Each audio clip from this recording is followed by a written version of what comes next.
Olá, caros espectadores! Vamos conhecer um pouco a estrutura do átomo.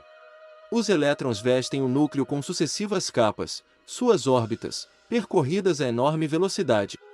Planetas girando em órbitas constantes ao redor de uma estrela é a analogia clássica a que se recorre para explicar a estrutura de um átomo. De fato, a comparação de um microcosmo com um macrocosmo serve para visualizar a constituição da menor partícula da matéria. Tomando-se, portanto, como base o sistema solar, o Sol equivaleria, no átomo ao núcleo que contém praticamente toda a sua massa. Os planetas seriam os elétrons. Mas a comparação não sai do terreno das aparências. Há diferenças fundamentais entre os dois sistemas que não permitem levar muito longe a analogia. Enquanto a força que vincula os planetas ao Sol é do tipo gravitacional, no átomo os elétrons se mantêm ligados ao núcleo devido à força eletrostática. Os elétrons negativamente carregados são atraídos pelos prótons do núcleo, que têm carga elétrica positiva. Além disso, se os planetas são bastante exclusivistas, exigindo uma órbita para cada um deles, os elétrons são mais sociáveis, podendo ficar dois, ou mais, na mesma órbita. Estas órbitas eletrônicas têm uma forma bem precisa, ou são perfeitamente circulares ou são elípticas com eixos de valor perfeitamente determinados. Sua forma é regulada e condicionada por uma mesma lei e depende do número de elétrons que o átomo possui. A irresistível atração. A carga elétrica do núcleo atômico é dada pelos prótons que ele contém, daí decorre seu caráter positivo. A atração exercida sobre os elétrons depende, pois, do número de prótons existentes no núcleo. O elétron, por sua vez, possui uma carga negativa correspondente à carga positiva de um próton do núcleo. Isso significa, portanto, que em volta do núcleo podem girar tantos elétrons quantos forem os prótons existentes nele.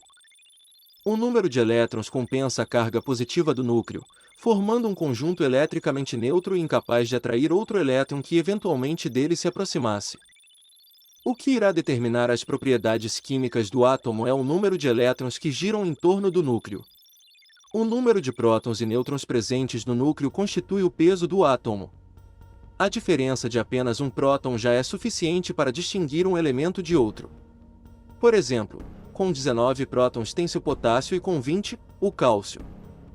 É tão grande a importância do número de prótons do núcleo que, ao invés de citar-se o nome do elemento, como por exemplo hidrogênio, ferro, urânio, pode-se denominá-los respectivamente elementos 1, 26, 92. Os irrequietos elétrons. Para se ter ideia do comportamento dos elétrons em torno do núcleo, recorre-se a uma experiência ideal, que não pode ser efetuada na prática. Trata-se de imaginar que temos nus os núcleos dos diferentes elementos e que vamos vestindo esses núcleos com elétrons. Colocando-se ao redor do núcleo do hidrogênio, que possui apenas um próton, um elétron, o elétron passa a girar numa órbita circular de aproximadamente 1/100º milionésimo de centímetro. Soltando-se um elétron próximo a um núcleo de hélio, com 2 prótons, semelhante fenômeno ocorre. Mas este núcleo ainda tem possibilidade de atrair mais um elétron, que passará a girar à mesma distância e na mesma órbita do primeiro elétron. Já no elemento cujo núcleo possui 3 prótons, o lítio, os 2 primeiros elétrons se guiarão numa órbita circular, como ocorreu no caso do hélio, mas o terceiro elétron ocupará uma órbita mais externa e maior. De dentro para fora, os elétrons dispõem-se em órbitas cada vez maiores, identificadas por letras. A órbita K é vizinha ao núcleo, seguindo-se temos a órbita L, a órbita M, e assim por diante.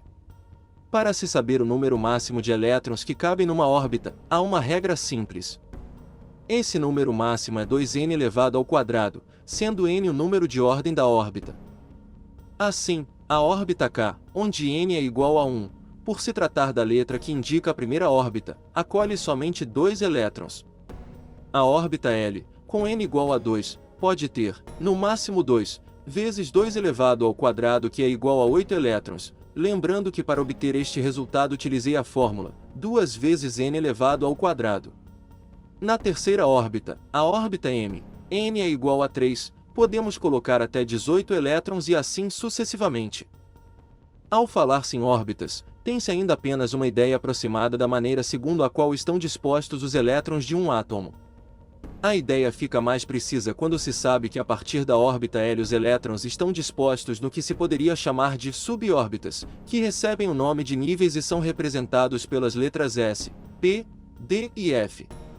Os elétrons não percorrem um mesmo caminho, repartem-se pelas subórbitas que podem assumir forma circular ou elíptica. Cada uma destas pode ser imaginada como fazendo parte de uma família com certas características comuns. Assim, a órbita K comporta dois elétrons que se encontram no nível S, tendo apenas uma subórbita.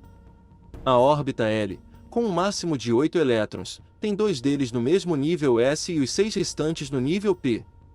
Vimos que a órbita M pode comportar até 18 elétrons, 2 ficam no nível S, 6, no nível P, 10, no nível D.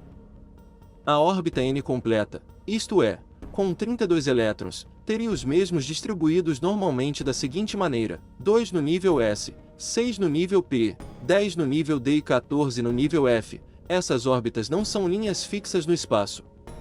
Elas variam de direção de modo que, na realidade, o elétron se desloca sobre uma superfície, esférica ou elipsoide, segundo seu nível corresponda a uma circunferência ou uma elipse. Conhecido esse modelo de estrutura atômica, pode-se ter uma noção mais clara do que seja um átomo. E, a partir do conhecimento da disposição dos elétrons, torna-se mais simples entender as leis presentes na química. Para um exemplo da relação existente entre a estrutura do átomo e seu comportamento químico, tomemos o alumínio, um átomo complexo. Contém 3 elétrons, dos quais 2 se situam na órbita K, no nível S, 8 na órbita L, 2 no nível S e 6 no nível P, e 3 na M, 2 no nível S e 1 no nível P. Os 2 elétrons da órbita K estão mais fortemente ligados ao núcleo pela força eletrostática. Esse fenômeno, aliás, ocorre em todos os átomos. Os elétrons da órbita L são um pouco menos atraídos pelo núcleo e os da órbita M, menos ainda. Se o átomo de alumínio se chocasse, por exemplo, com outro átomo qualquer, separar-se-iam um ou mais elétrons. Um choque fraco, como acontece nas reações químicas mais comuns, destacaria os elétrons da órbita mais fraca, ou seja, a M. Se o choque for muito violento, pode acontecer que desloque também elétrons das órbitas mais internas. Mas, para isso, é necessário operar-se em condições excepcionais. Exercendo-se sobre o átomo intensa força elétrica, também pode-se destacar elétrons, mas sempre a partir da órbita mais externa. Suponhamos 2 átomos aproximando-se um do outro. A um certo momento, quando a distância estiver suficientemente reduzida, os elétrons periféricos do primeiro átomo penetram no campo elétrico do segundo, e vice-versa. Os elétrons de um passam a sofrer a influência do núcleo do outro e têm sua órbita anterior alterada. Surgem forças que podem ter por efeito o surgimento de uma ligação entre os 2 átomos. A propriedade de os átomos se unirem depende somente da distribuição dos elétrons da órbita mais externa. São, portanto, esses elétrons os responsáveis pela possibilidade que os átomos têm de se unirem entre si. Os elétrons situados na órbita mais externa é que determinam o comportamento químico do elemento. Muito obrigado por assistir ao vídeo e um grande abraço!